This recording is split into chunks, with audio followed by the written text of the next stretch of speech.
اگر فرصت آشپزی نداری و دلت میخواد که با کمترین مواد خیلی سریع و فوری یه شیرینی فوق‌العاده درست کنی، پیشنهاد میکنم که دیدن این ویدیو رو از دست ندید.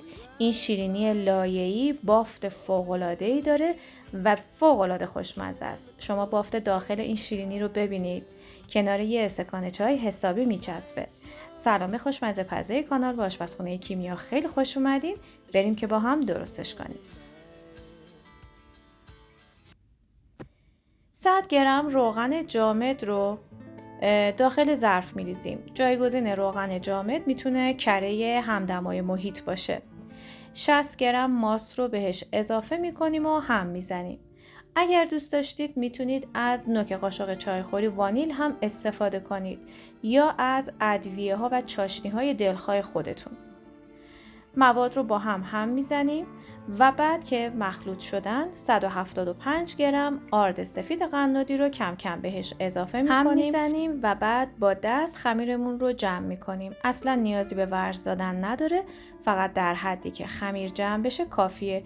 بهتره که آرد رو هم به یک باره اضافه نکنید. من 2-3 قاشق از آرد رو نگه داشتم و کم کم به موادم اضافه کردم. ممکنه که برای شما تمام آرد استفاده نشه، ولی من 175 گرم آرد رو به صورت کامل استفاده کردم و لازم بود. خمیر به هیچ عنوان چسبنده نیست، اما یه خمیر منسجم و فوق‌العاده لطیفیه. با اضافه کردن آرد زیاد خمیرتون رو خشک نکنید.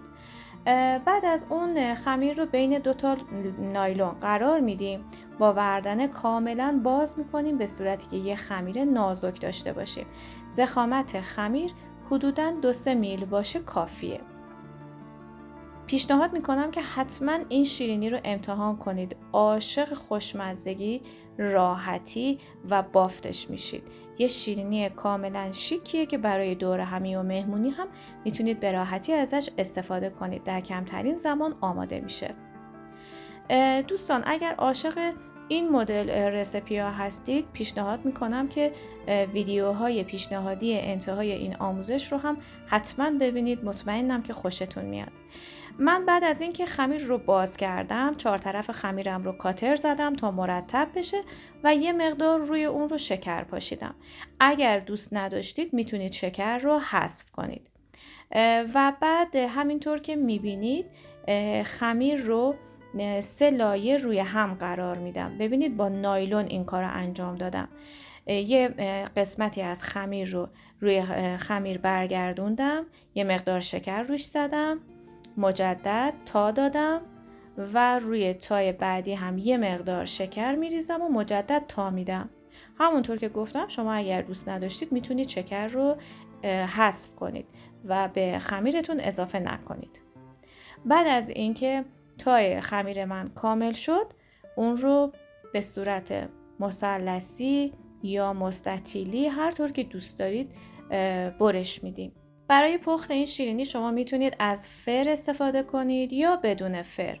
اگر خواستید از فر استفاده کنید، کف سینیتون رو کامل چرب کنید، کاغذ روغنی پهن کنید، شیرینی رو بذارید داخل فر، فری که از قبل کامل گرم شده با دمای 180 درجه و به مدت 15 تا 20 دقیقه. داخل سرخ‌خونه هم میتونید آماده کنید. داخل سرخ‌خونه حدوداً 13 دقیقه با دمای 170 درجه پخته میشه.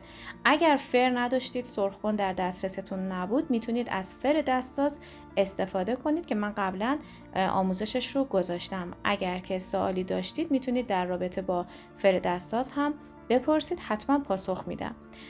دوستان اگر که دوست نداشتید از شکر استفاده کنید، میتونید بعد از پخت روی شیرینیاتون رو عسل بریزید و آماده سرو هست. دیدن این ویدیوها که فوق‌العاده راحت و خوشمزه هم هستن رو از دست ندید. تا یک آموزش دیگه، خدا نگهدار.